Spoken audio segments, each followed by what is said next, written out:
thanks to Nebula for sponsoring this video. Hey there! These trees are sticking straight out of a cliff overlooking Lake Michigan. They're exposed to temperatures from more than 110 degrees Fahrenheit to less than -20, plus whatever sun, wind, and weather the Great Lakes can throw at them.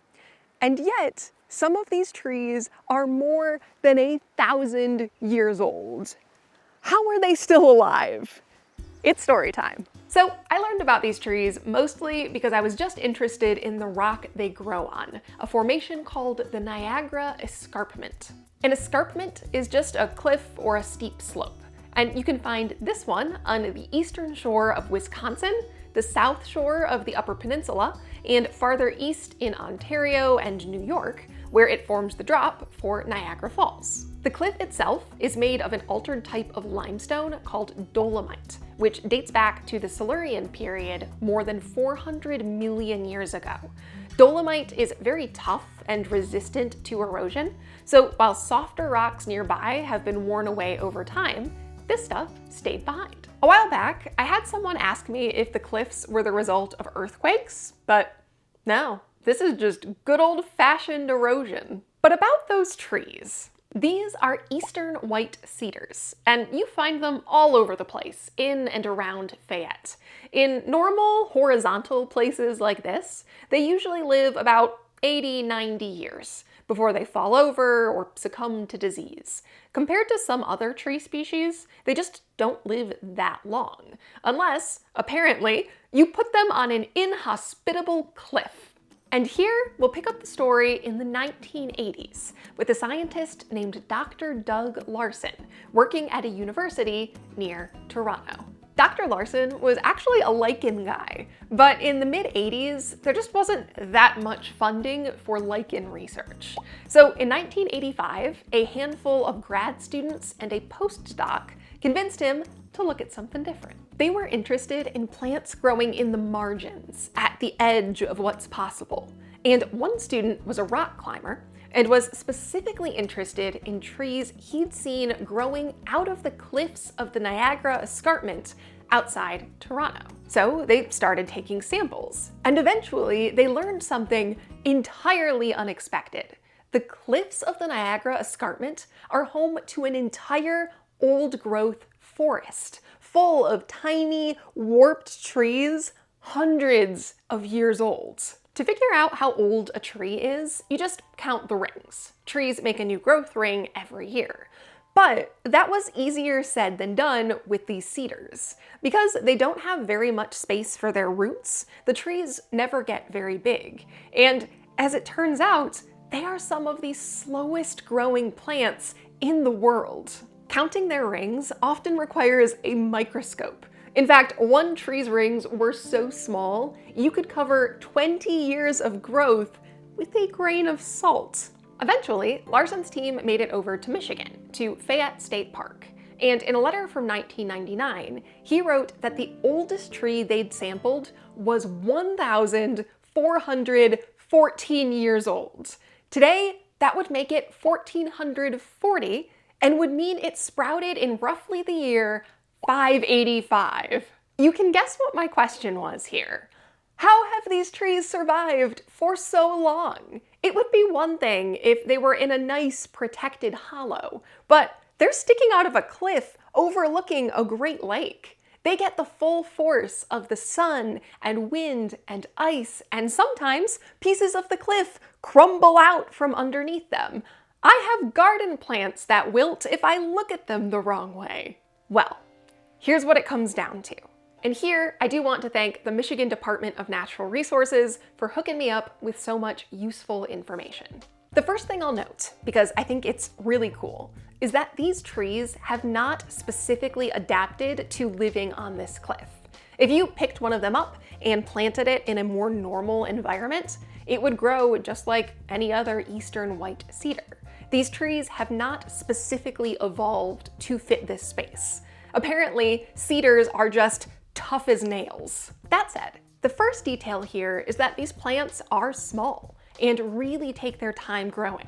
That means they don't collect huge piles of snow and ice in the winter, and there's just less plant to be batted around by the wind. Since the trees are so small, they also don't need a lot of water, and they're able to get what they do need just by sending their roots into little cracks and crevices in the cliffs.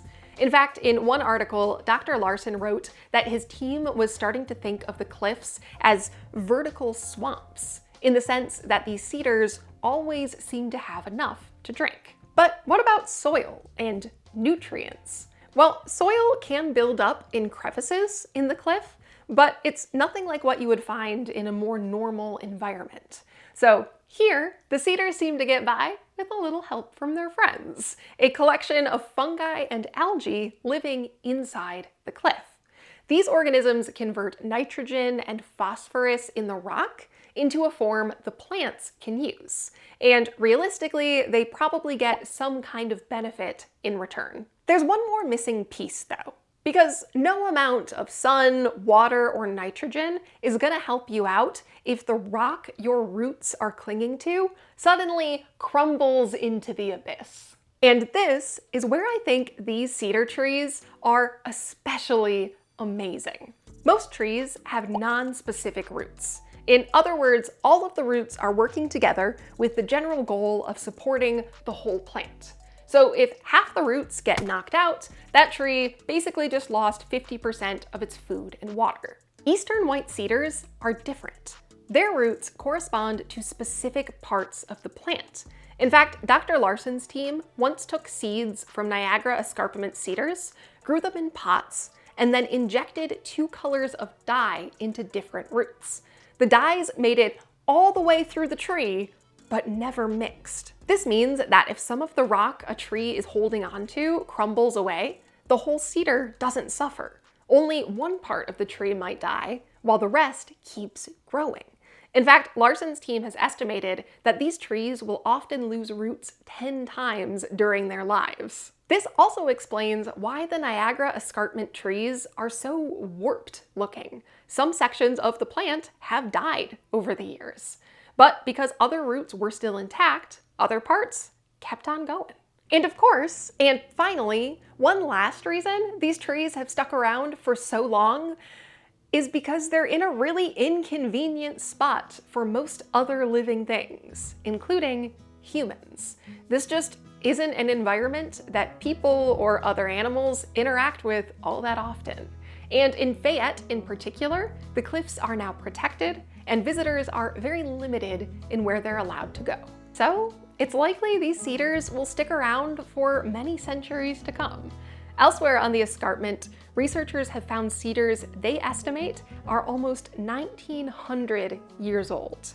So if nothing major happens, these trees likely have many more years to go. All right, announcement. I am extremely excited to share that there is now a way to watch these episodes 100% ad-free, along with smart, funny, thoughtful series you can't find anywhere else. And also, over there, these videos come out early. If you haven't heard the news, this series is now available on Nebula. Nebula is a streaming service that is full of exclusive videos about science and history, along with comedy, fiction, travel, podcasts, short films, and more. And all of it is 100% ad-free.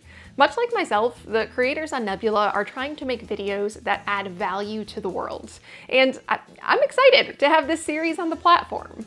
In fact, I will be publishing videos on Nebula early before they hit YouTube. So you could have learned about those cedars several days ago.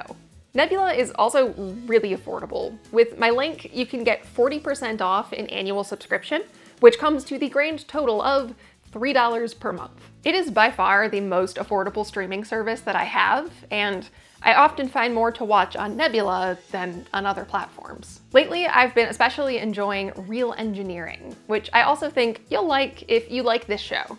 Many of their videos are uploaded to Nebula before anywhere else, and I just finished watching one on the unlikely rise of the Indian space program. You can check out that video, get a discount, and watch my next video when it comes out early, all at go.nebula.tv/Alexis Dahl. or by scanning this QR code with your phone if you're watching on the TV or computer. This series will, of course, still be available on YouTube, but if you're looking for a nicer viewer experience, exclusive content, more thoughtful videos, and no ads, I think you'll really like Nebula. As always, thanks for considering it, and thanks for being here. I hope you learned something that makes you think about the world just a little differently, and I'll see you soon.